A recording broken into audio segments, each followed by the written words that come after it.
Hello, Mr. Charlton. I'd like to ask you a few questions about soccer. How do you account for doing so good in Germany? Preparation, hard work, and having some good players. Yeah. Put it all together and you come up with a team. All right then. What do you think of the English press saying that you're a bunch of mercenaries playing for the money? Because you all nearly come from England, Scotland and Wales around. The players playing for the Republic in an international match get something like, I think it's between 150 and 200 pound per game. Yeah. Now, to say they're mercenaries and only play for the money is nonsense. Most of the lads here, or a lot of them anyway, are on £1,000, £2,000 pound a week in England, some of them more. So they don't come for the money, they come because they want to play international football, and they've got relatives who were born here in the Republic, and like I said before, anybody that's born in the Republic is, and you've always exported people, you know, it's nice for them to come back and help you out now and again. Okay.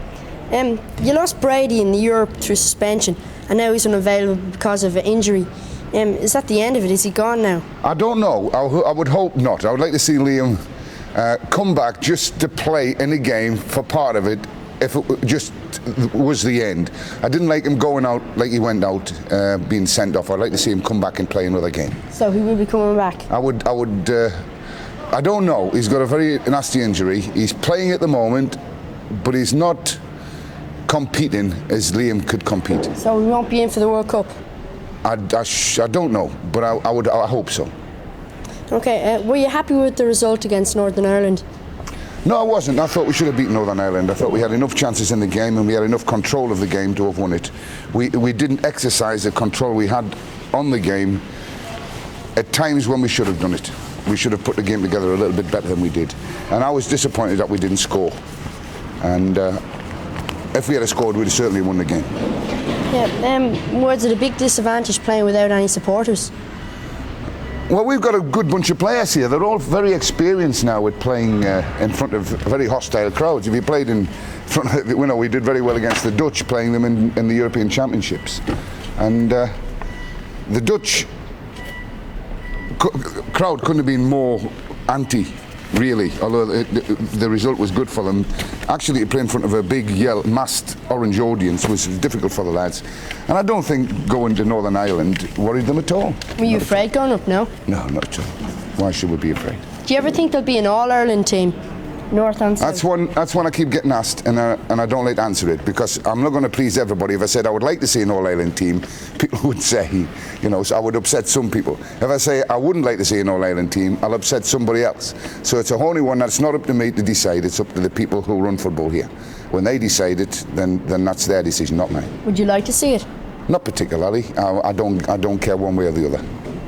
What's the value of playing a team like Tunisia? The value is that I can play some very exciting players we've got. We've got a young boy, Mark Kelly, who is an extremely talented boy, and he needs to play at this level. And we've got the boy Staunton from Liverpool who's come on two very young lads. They need to play. They can play with the senior players in this game, and I'm not watering the team down too much. In other words, I can throw a couple of young lads in who I know will be looked after by the senior players, and it'll ease them into international football. So these games against Tunisia are very important. I mean, Tunisia aren't a bad side. They have qualified for World Cups, which we've never done. Okay, Tony Cascarino has really shown lately, yet John Aldridge hasn't scored a goal.